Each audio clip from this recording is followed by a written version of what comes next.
Hello students, अध्ययन मंथन channel में आपका स्वागत है। और मैं पीडी पाठक आपके लिए आज फिर से लेके आया हूँ चैप्टर पॉलिनोमियल्स। इससे पहली क्लास में मैंने आपको बताया था कि पॉलिनोमियल्स की जनरल फॉर्म क्या होती है, और वो जनरल फॉर्म मैंने इसमें भी लिख दिया है। तो P x equal to a n x to the power n, a N minus one x to the power n minus one, A N minus two x to the power n minus two plus dot dot dot plus a two x square plus a one x plus a naught. ये general form है polynomial की in one variable, और इसकी जो degree है वो n है।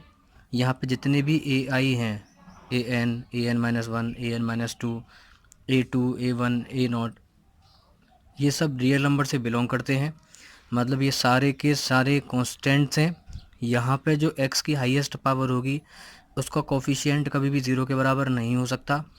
और तीसरी चीज़ है कि n is a whole number, मतलब कि पॉलिनोमियल के जितने भी टर्म्स हैं उन टर्म्स में आने वाले जितने भी वेरिएबल हैं उन वेरिएबल की पावर कभी भी नेगेटिव या फ्रैक्शन में नहीं हो सकती, वो हमेशा होल नंबर में ही होगी। यहाँ से पहली चीज़ ये है कि पॉलिनोमियल को यहाँ पे हम पढ़ रहे हैं तो पॉलिनोमियल को डिनोट करते हैं हम पी एक्स से। पी मीन्स पॉलिनोमियल इन एक्स। ज़रूरी नहीं है कि पी एक्स ही हो। अगर वेरिएबल हमारा वाई है तो पॉलिनोमियल इन वाई, जेड है तो पॉलिनोमियल इन जेड। इस तरीके से हम इस पॉलिनोमियल को डिफ़ाइन करते हैं। अब इस पॉलिनोमियल को समझने के लिए इसके हमें टर्म्स के बारे में पता होना चाहिए। अब आपसे अगर मैं ये पूछूं कि P x equal to x plus two में कितने टर्म्स हैं, तो सीधी सी बात है इसमें टू टर्म्स हैं, आपने बता दिया। मैंने पूछा P y equal to y square plus seven में कितने टर्म्स हैं, तो भी आपने बता दिया कि टू टर्म्स हैं, वन एंड टू।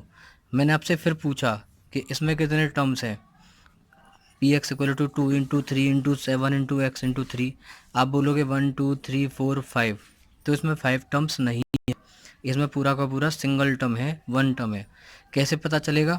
कभी भी मल्टीप्लिकेशन से टर्म्स डिवाइड नहीं होते। टर्म्स जो डिवाइड होते हैं वो हमेशा या तो बीच में प्लस आ रहा हो या माइनस आ रहा हो, तभी टर्म्स डिवाइड करते हैं। अगर इस तरीके से मल्टीप्लिकेशन आ रहा है तो इसने कहीं पे भी यहाँ पे डिवाइड नहीं किया। इन सबको जब आप सॉल्व करोगे तो आपके पास एक सिंगल टर्म ही बनेगा, और इस तरीके से ये इस पी एक्स में, इस पॉलिनोमियल में केवल एक ही टर्म हुआ। दूसरा एग्जांपल अगर आप लेंगे P x equal to two into three plus seven plus x square into x. यहाँ से आप देखेंगे, अब मैं आपसे पूछूंगा कितने टर्म्स हैं, तो आप one two three four five terms नहीं बताओगे। पहले आप इसको सॉल्व करना पड़ेगा। टू इंटू थ्री सिक्स, ये आ गया सेवन, ये आ गया x square into x, x cube. अभी भी मैं आपसे पूछूंगा कितने टर्म्स हैं, तो अभी भी आप थ्री नहीं कहोगे, जबकि आप बोलोगे कि इसमें बीच में प्लस तो आ रहा है। लेकिन आपको पहले उसको सिंप्लीफाई करना है, उसको पहले सॉल्व करना है। जब आप इसको सॉल्व कर दोगे तो six plus seven, thirteen plus x cube, और यहाँ पे टोटल टू टर्म्स आ रहे हैं। और इन दोनों टर्म्स के की वजह से इस पॉलिनोमियल में टोटल कितने टर्म्स हो गए? टू टर्म्स हो गए। यहाँ से आपको अब एक चीज़ ये समझनी पड़ेगी कि सपोज़ कर लिया मैंने P और मैंने इधर ले लिया, सपोज़ कर लिया W। मैंने यहाँ पे लिखा 3W प्लस 8। मैं आपसे पूछ रहा हूँ कितने टर्म्स हैं, तो आपने बता दिए 2। मैंने आपसे फिर पूछा कि अगर मैंने इसमें लिखा 2W प्लस W प्लस 8, अब बताओ उसमें कितने टर्म्स हैं। अब आप बोलोगे इसमें टर्म्स हैं 3, लेकिन ऐसा नहीं है। ये और ये आपस में आप सॉल्व जब करोगे तो बिल्कुल सेम है। 2W प्लस W 3W ही होता है। ये इसके बराबर है, ये इसके बराबर है। आप एक तरफ बोल रहे हो कि इसमें टू टर्म्स हैं, आप एक तरफ बोल रहे हो कि इसमें थ्री टर्म्स हैं, ऐसा नहीं है। तो इसीलिए अगर आपको नंबर ऑफ़ टर्म्स निकालने हैं तो नंबर ऑफ़ टर्म्स को फाइंड करने के लिए पहले आपको उस पॉलिनोमियल के सारे एक्सप्रेशंस को सॉल्व करना पड़ेगा, उसके बाद में आप टर्म्स निकाल सकते हैं। अब जब आपको टर्म्स पता चल गए, और मैंने यहाँ पे फिर से एक और एग्जांपल लिया, सपोज़ कर लिया P x equal to x plus one upon x. अब मैं आपसे पूछूंगा क्या ये एक पॉलिनोमियल है, तो आपका आंसर होना चाहिए नहीं, पॉलिनोमियल नहीं है। ये पॉलिनोमियल क्यों नहीं है? तो इसका आंसर आप इसको समझने के लिए आप सीधे डेफिनेशन देखिए। डेफिनेशन ने कहा था कि आपके पास अगर कोई भी अलजेब्रिक एक्सप्रेशन है उसमें n is a whole number, उसमें हमेशा एक n एक होल नंबर ही होना चाहिए, n माने पावर। यहाँ पे आप देखोगे x plus one upon x को आप लिख सकते हो x plus x to the power minus का वन, और ये जो आपने माइनस का वन लिखा है ये होल नंबर नहीं होता। होल नंबर क्या होता है? नेचुरल नंबर में आप ज़ीरो को और मिला दोगे, मतलब होल नंबर जो 0 1 2 3 ना तो डेसिमल होता ना इसमें फ्रैक्शन होता, सीधे जीरो से लेके all the counting numbers including zero, ये होल नंबर होता है। तो यहाँ से अगर मैं आपसे ये पूछूंगा कि आपसे अगर कोई ये पूछने लग जाए कि P x equal to root x plus three, तो बताइए क्या ये एक पॉलिनोमियल होगा? तो आपका आंसर होना चाहिए, आप पहले इसको सॉल्व करके बताइए। यहाँ पे एक्स की पावर कितनी है? 1/2, यहाँ पे ये हो गया 3। तो क्या ये फ्रैक्शन में है या होल नंबर है? वेरिएबल की पावर, यहाँ पे जो वेरिएबल की पावर है वो फ्रैक्शन में है, होल नंबर में नहीं है, इसीलिए पॉलिनोमियल नहीं होगा।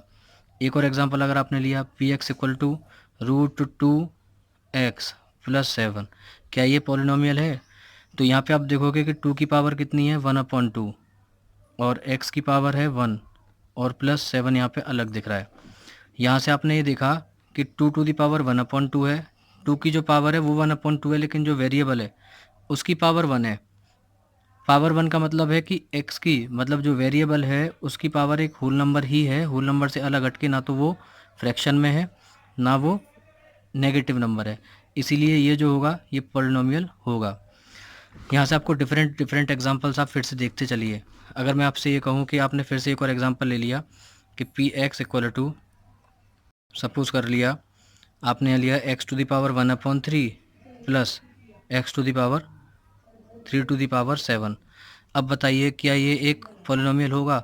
आपको इसको सॉल्व करने की ज़रूरत नहीं है। अगर किसी भी एक टर्म में आपने देखा कि वेरिएबल की पावर अगर होल नंबर नहीं है, यहाँ पे जो वेरिएबल है इसकी पावर 1/3 है जो कि एक होल नंबर नहीं है, इसीलिए ये जो पॉलिनोमियल है ये एल्जेब्रिक एक्सप्रेशन है, ये पॉलिनोमियल नहीं होगा। तो यहाँ से आपको ये चीज़ समझ में आ गई कि कौन सा एल्जेब्रिक एक्सप्रेशन पॉलिनोमियल होगा और कौन सा एल्जेब्रिक एक्सप्रेशन पॉलिनोमियल नहीं होगा। अगर मैं आपसे एग्जांपल के लिए बोलता हूँ P x equal to π/2 X plus three, बताइए क्या ये पॉलिनोमियल है? आप बोलोगे 3, ठीक है पता है। इसमें जितने भी टर्म्स हैं, टोटल कितने टर्म्स इसमें? 1 एंड 2। आप दोनों टर्म में गए, आपने इसमें देखा कि x की जो पावर है वो 1 है, x का जो कोफिशिएंट है उससे हमें कोई मतलब नहीं है, बस वो मैक्सिमम पावर का 0 नहीं होना चाहिए। ये π/2 आपके पास आ चुका है, ये π/2 आ गया, और यहाँ पे 3 आ गया। इसमें वेरिएबल की पावर एक होल नंबर आ रही है, इसीलिए ये भी एक पॉलिनोमियल होगा। मेन चीज़ ये है कि जो इसमें कांस्टेंट टर्म होगा जैसे कि 3 है, तो इसमें तो वेरिएबल है ही नहीं। जब वेरिएबल नहीं है तो हम इसमें वेरिएबल की पावर क्या 1/2 नहीं मान सकते? क्या 1/7 नहीं मान सकते? तो इसका आंसर होगा नहीं मान सकते।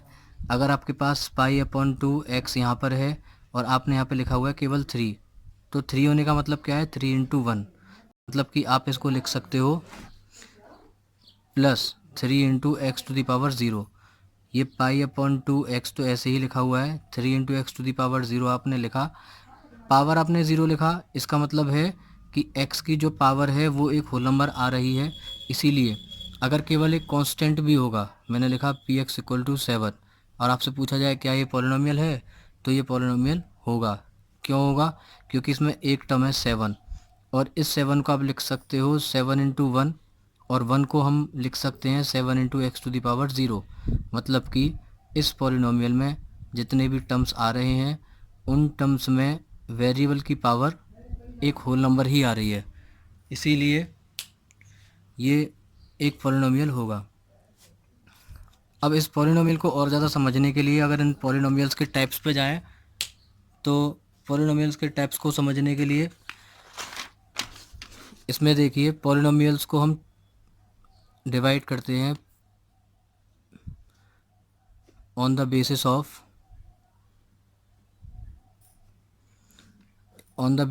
आप इसको लिख सकते हैं नंबर ऑफ टर्म्स, और आप इनको डिवाइड कर सकते हो degree, on the basis of degree.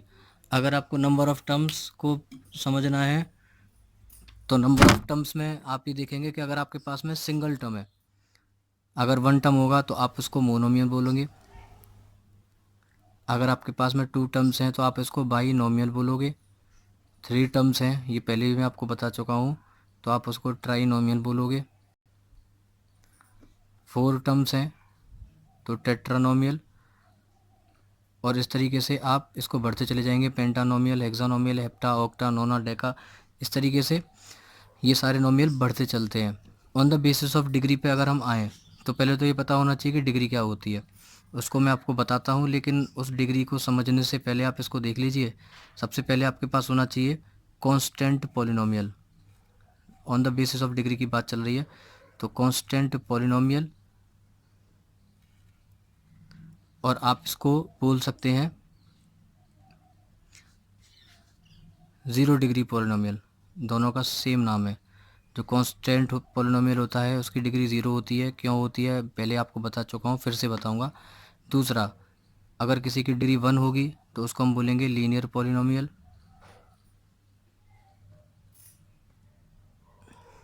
Degree अगर 2 होगी तो उसको बोलेंगे क्वाड्रेटिक पॉलिनोमियल। डिग्री अगर 3 होगी तो बोलेंगे क्यूबिक पॉलिनोमियल, और डिग्री अगर 4 होगी तो बोलेंगे बाई क्वाड्रेटिक, और ऐसे करके आगे चलते ही रहते हैं।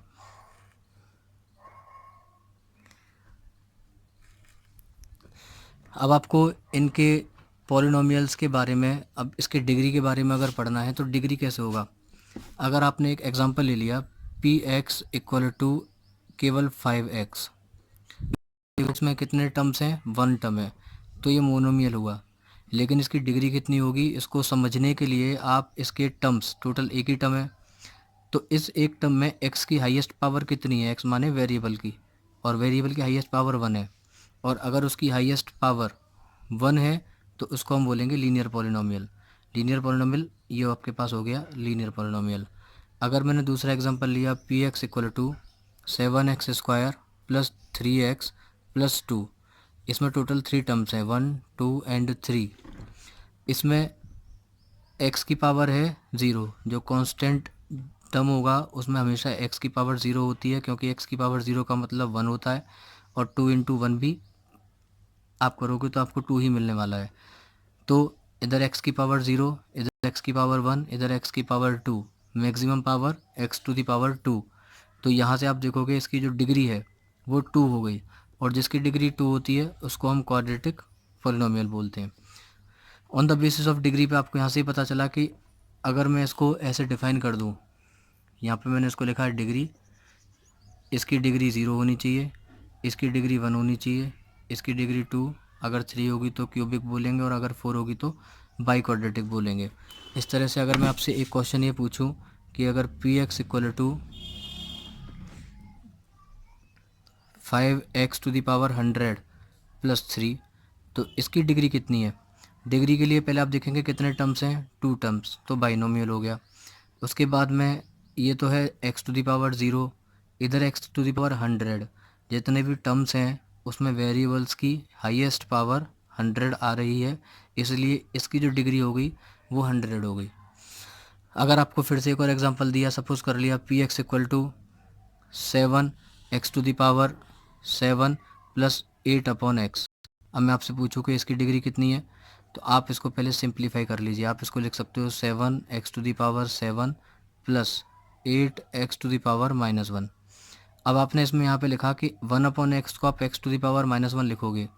इसमें 2 टर्म्स हैं, हाईएस्ट पावर 7 है, तो डिग्री तो 7 होनी चाहिए, लेकिन डिग्री आप तब निकालोगे जब आपको पॉलिनोमियल गिवन हो। लेकिन आप यहाँ पे ये देखोगे कि डिग्री निकालने के लिए पॉलिनोमियल होना ज़रूरी है, क्योंकि आप पॉलिनोमियल के बारे में बात कर रहे हैं। लेकिन इस वाले एग्जांपल में आप देखोगे जो x टू दी पावर है वो -1 भी आ रहा है, और जबकि पॉलिनोमियल की डेफिनेशन में हमने पढ़ा था कि किसी भी टर्म में x की पावर नेगेटिव नहीं हो सकती, ना फ्रैक्शन में हो सकती, केवल होल नंबर में ही हो सकती है। जब भी पॉलिनोमियल नहीं है तो हम इसकी डिग्री के बारे में बात नहीं करेंगे। यहाँ से आपको ये समझ में आ गया होगा कि अगर हमें डिग्री निकालनी है, नंबर ऑफ़ टर्म्स भी अगर दिया हुआ है, मोनोमियल, बाइनोमियल, ट्राइनोमियल, टेट्रानोमियल, तो हम कैसे पहचान करेंगे। यहाँ से अगर मैं आपसे पूछूं कि पी एक्स इक्वल टू, इसमें पी एक्स इक्वल टू मैंने लिखा केवल 8। अब इस 8 को हम बोलेंगे कांस्टेंट पॉलिनोमियल। कांस्टेंट पॉलिनोमियल, और जितने भी कांस्टेंट पॉलिनोमियल होते हैं उनकी डिग्री हमेशा ज़ीरो होती है। खास बात ये रहेगी कि ये कांस्टेंट पॉलिनोमियल जितने भी होंगे ये नॉन ज़ीरो होंगे। नॉन ज़ीरो का मतलब है कि P x equal to zero नहीं लेना, ज़ीरो को छोड़ के कोई भी आप नंबर ले सकते हैं। 8 ले लीजिए, या आप पी वाई इक्वल टू -7 ले लीजिए, जो आपका मन करे। इसको 8 को आप लिख सकते हो 8 इंटू 1, और 1 को आप लिख सकते हो 8 into x to the power 0।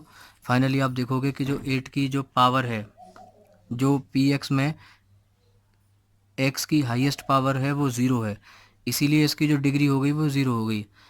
P y equal to -7, इसकी डिग्री 0 हो गई। मैंने लिखा पी एक्स इक्वल टू 100, इसकी डिग्री 0 हो गई। मैंने लिखा पी एक्स इक्वल टू 17, इसकी डिग्री भी 0 हो गई। मैंने लिखा 171, डिग्री इसकी 0 हो गई। मतलब पॉलिनोमियल में अगर केवल कांस्टेंट है तो उसकी डिग्री हमेशा 0 रहेगी। अगर उसकी पावर मैक्सिमम 1 है, टर्म्स कितने भी हो सकते हैं 2 या 1, हमेशा वो लीनियर होगा। अगर हाईएस्ट पावर 2 है तो डिग्री 2 होगी, मतलब क्वाड्रेटिक होगी। अगर हाईएस्ट पावर 3 है तो क्यूबिक होगी, और अगर हाईएस्ट पावर 4 है तो वो बाई क्वाड्रेटिक होगी। अब इनमें सबके कॉम्बिनेशन भी बनाए जा सकते हैं। कॉम्बिनेशन मतलब अगर आपसे कहा जाए कि आप एक मोनोमियल बनाइए लीनियर, तो मोनोमियल का मतलब केवल एक टर्म होना चाहिए, लीनियर का मतलब डिग्री एक होनी चाहिए। मोनोमियल का मतलब एक टर्म होना चाहिए, जैसे कि इसमें हमने ये वाला एग्जांपल लिया था, अभी नहीं है वो हटा दिया। ये पी एक्स इक्वल टू आपने लिया 7, तो ये मोनोमियल हो गया और इसकी डिग्री है 0। उसने कहा है आपको लीनियर बनाना है, तो केवल आपको x की हाईएस्ट पावर 1 रखनी पड़ेगी, तो लीनियर हो गया। आपसे कहेगा मोनोमियल बनाइए ऑफ डिग्री 35, तो आप क्या करेंगे, केवल कुछ नहीं करना, कुछ भी अपने मन से यहाँ पे कुछ भी लिख दीजिए, 100 लिख दिया, और x to the power, degree बनाने के लिए x की पावर बनानी पड़ेगी। उसने कहा है आपको मोनोमियल बनाना है, डिग्री 35 होनी चाहिए, और 35 डिग्री के लिए आपने x to the highest power कर दिया 35, और इस तरीके से ये पॉलिनोमियल की जो डिग्री होगी वो 35 हो गई, और इस पॉलिनोमियल का जो नंबर ऑफ टर्म्स के बेसिस के हिसाब से ये मोनोमियल हुआ। अगर आपसे कहा जाए कि ट्राइनोमियल बनाना है ऑफ डिग्री 1000, तो ट्राइनोमियल बनाने का मतलब सीधी सी बात है कि आपको 3 टर्म्स बनाना है। ये मैंने सपोज कर लिया, ये पी एक्स माना, और 3 टर्म्स बनाने के लिए x to the power 100 plus 7x plus 8। इससे नीचे आप कोई भी पावर कहीं पे भी ले लीजिए, आपका मन कर रहा है नहीं x नहीं लेना हमें तो 99 लेना है, तो 99 छोड़ दीजिए। आप कहोगे नहीं इसको भी हमें कुछ लेना है, आप इसको x टू दी पावर 50 ले लीजिए, लेकिन हाईएस्ट पावर आपकी 100 ही होनी चाहिए। तो ये ट्राइनोमियल हो गया, और इसकी डिग्री जो हो गई वो 100 हो गई।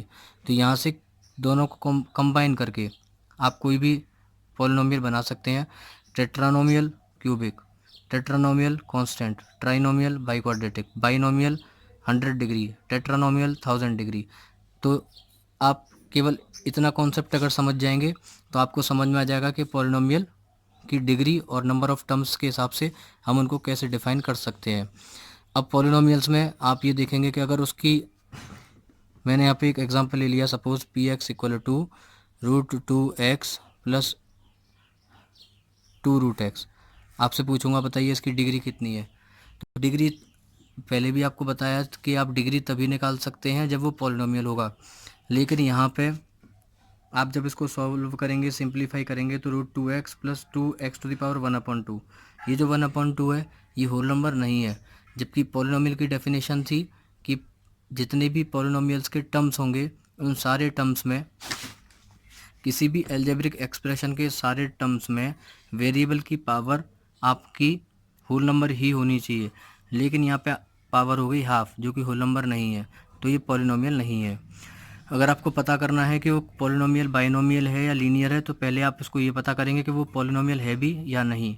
अगर वो पॉलिनोमियल होगा तो नंबर ऑफ़ टर्म्स के हिसाब पे आप उसको मोनोमियल, बाइनोमियल, ट्राइनोमियल या जितने भी टर्म्स वो बता रहा है उसके हिसाब से आप उसको डिफाइन कर देंगे, और उसी हिसाब से आप उसकी डिग्री भी फाइंड कर सकते हैं। डिग्री फाइंड करने के लिए आपने पढ़ ही लिया। बस अगर मैं आपसे क्वेश्चन पूछता हूँ, P x equal to π/2 x to the power 21 plus 8, बताइए इसकी डिग्री कितनी है। तो इसकी डिग्री आप जाएंगे, यहाँ पे कांस्टेंट है, इसकी डिग्री 0, मतलब x टू द पावर 0, इस टर्म की डिग्री 0। आप आगे बढ़े, आप इधर आए, इधर आपने देखा इस वाले टर्म में x की हाईएस्ट पावर है 21, क्योंकि यहाँ पे x की हाईएस्ट पावर 21 है, इस पूरे पॉलिनॉमियल में x की हाईएस्ट पावर 21 है, तो इसकी डिग्री भी 21 हो गई। इन सब के अलावा डिग्री के बेसिस पे, या क्योंकि हमने यहाँ पे बोला था नॉन ज़ीरो कांस्टेंट पॉलिनॉमियल होते हैं, आपके मन में ये क्वेश्चन आ रहा होगा कि अगर P x equal to zero हो जाए, अगर P x equal to zero हो गया तो क्या होगा। उसने ये क्यों कहा हुआ है कि ये जो कांस्टेंट पॉलिनॉमियल है ये ज़ीरो के अलावा ही होना चाहिए। मतलब कि मैं आपसे पूछूंगा, मैंने आपसे एक क्वेश्चन पूछा कि बताओ पी एक्स इक्वल टू 8 या P x equal to -18 -100, term negative है कोई फ़र्क नहीं पड़ता, लेकिन x की जो पावर है वो ज़ीरो आप मान सकते हैं इसमें। क्यों? क्योंकि अगर आप इसको सॉल्व करोगे तो -100 into x to the power zero का मतलब 1, और फिर से आपके पास आंसर आ गया -100। मतलब कांस्टेंट पॉलिनॉमियल, डिग्री इसकी ज़ीरो इसीलिए हुई क्योंकि आप इसमें x की पावर ज़ीरो के अलावा किसी और का मल्टीप्लाई नहीं कर सकते। अगर आपने x की पावर 1 का मल्टीप्लाई किया तो लीनियर बन जाएगा, जबकि ऐसा उसने कहा नहीं था, उसने केवल आपको कितना दिया हुआ था, -100। लेकिन अगर आपने P x equal to zero ले लिया तो अब मैं किसी से पूछूंगा कि इसकी डिग्री कितनी है, तो एक स्टूडेंट बोले, आप में से कोई एक बोलेगा कि इसमें आप x की पावर ज़ीरो का मल्टीप्लाई कर सकते हो, तो इसकी डिग्री ज़ीरो हो गई, क्योंकि आप ज़ीरो में किसी का भी मल्टीप्लाई करोगे ज़ीरो ही होगा। दूसरा आया, उसने बोला नहीं, ज़ीरो तो तब भी आएगा जब आप उसमें x टू दी पावर 100 का मल्टीप्लाई कर दोगे, तो इसकी डिग्री 100 हो गई। तीसरा आएगा कि नहीं, मैं तो उसमें x की पावर 2 का ही मल्टीप्लाई करना चाहता हूँ। आप यहाँ पे देखोगे कि इसकी डिफरेंट डिफरेंट पावर्स पे आप मल्टीप्लाई कर सकते हो। आपके पास में 7 था, आपके पास में पी एक्स इक्वल टू अगर 7 था तो ये कांस्टेंट है। आपको ये बाउंड होना पड़ेगा कि आप यहाँ पे केवल x to the power zero का ही मल्टीप्लाई कर सकते हो, किसी और का मल्टीप्लाई नहीं कर सकते। लेकिन यहाँ पे आप x की power zero, x to the power 100, x to the power 2, इन सभी का मल्टीप्लाई कर सकते हो। ये तो मैंने 3 ही एग्जांपल लिए हैं। मतलब आप x के पावर में कोई भी होल नंबर लगा दीजिए, आप यहाँ से इसकी डिग्री फाइंड नहीं कर सकते। डिग्री इसकी वेरी कर रही है, क्योंकि आप इसकी डिग्री फाइंड नहीं कर पा रहे, इसीलिए जो केवल अगर कांस्टेंट पॉलिनॉमियल में अगर कांस्टेंट की जगह पे केवल P x equal to zero ले लिया तो आप उसको बोलोगे केवल ज़ीरो पॉलिनॉमियल, हम उसको बोलेंगे केवल ज़ीरो पॉलिनॉमियल। तो आप यहाँ से दो चीज़ें समझ लीजिए, एक तो है ज़ीरो पॉलिनॉमियल, एक है zero degree polynomial.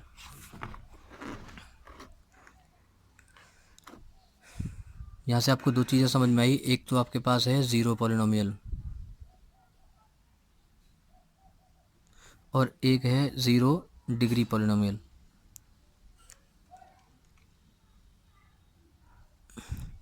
Zero polynomial की जो डिग्री होती है वो आपकी नॉट डिफाइंड होगी। नॉट डिफाइंड क्यों होगी मैं आपको बता चुका हूँ।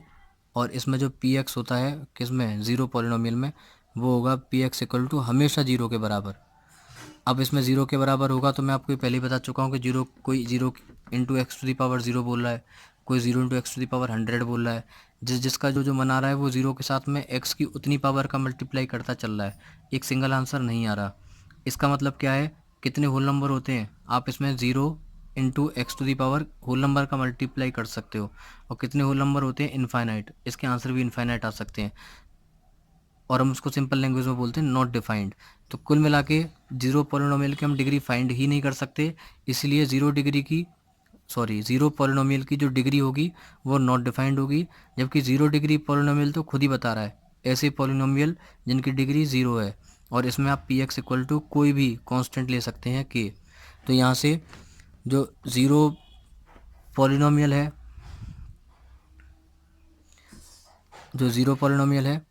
इसकी डिग्री होगी नॉट डिफाइंड, और जो ज़ीरो डिग्री पॉलिनॉमियल है, इस ज़ीरो डिग्री पॉलिनॉमियल की डिग्री होगी ज़ीरो। बस आपको इन दोनों चीज़ों में आप डिफरेंस याद रखना है, एक ज़ीरो पॉलिनॉमियल, एक zero degree polynomial. Zero degree polynomial को कांस्टेंट पॉलिनॉमियल भी बोलते हैं, और ये कांस्टेंट होना चाहिए नॉन ज़ीरो। अगर नॉन ज़ीरो होगा, जैसे कि 7 था, 8 था, पी एक्स इक्वल टू 9 था, P x equal to suppose कर लिया 100 है, तो 100 की पावर आपने लिखा x की पावर ज़ीरो, आप इसमें x की पावर 1 नहीं लिख सकते अपनी तरफ से। अगर आपने 1 लिख दिया तो 100 into x to the power 1 मतलब x हो जाएगा, जो कि इसके बराबर नहीं है। आप कहोगे नहीं हम तो 2 भी लिख सकते हैं, तो आप 2 नहीं लिख सकते क्योंकि ये भी इसके बराबर नहीं है, सब अलग अलग है। आप बाउंड हो कि अगर कांस्टेंट पॉलिनोमियल है तो वो 0 डिग्री पॉलिनोमियल ही होगा, क्योंकि उसमें x की हाईएस्ट पावर 0 ही होगी। लेकिन अगर वो 0 पॉलिनोमियल है, जैसे कि मैंने यहाँ पे एग्जांपल ले लिया, सपोज कर लिया कि ये पी एक्स इक्वल टू 0 ले लिया। एक बोल रहा है 0 into x to the power 0, बिल्कुल ठीक है, दोनों का आंसर बिल्कुल सेम आएगा। एक ने बोला नहीं 0 into x to the power 100, बिल्कुल सही है, बिल्कुल सही आएगा। एक ने बोला 0 into x to the power 999, बिल्कुल सही है। ये 0 into x to the power 999 का आंसर भी 0 आएगा, इसका आंसर भी 0, इसका आंसर भी 0। लेकिन 0 ये फाइंड नहीं कर पा रहा, 0 ये पता नहीं लगा पा रहा कि मेरे साथ में जो वेरिएबल है उसकी हाईएस्ट पावर कितनी है, पता नहीं लगा पा रहा। इसीलिए 0 पॉलिनोमियल की जो डिग्री होगी वो नॉट डिफाइंड होगी, 0 पॉलिनोमियल की डिग्री नॉट डिफाइंड होगी, और 0 डिग्री पॉलिनोमियल की डिग्री 0 होगी। इन दोनों में आपको डिफरेंस याद रखना है। तो आज के लिए इतना ही, थैंक यू।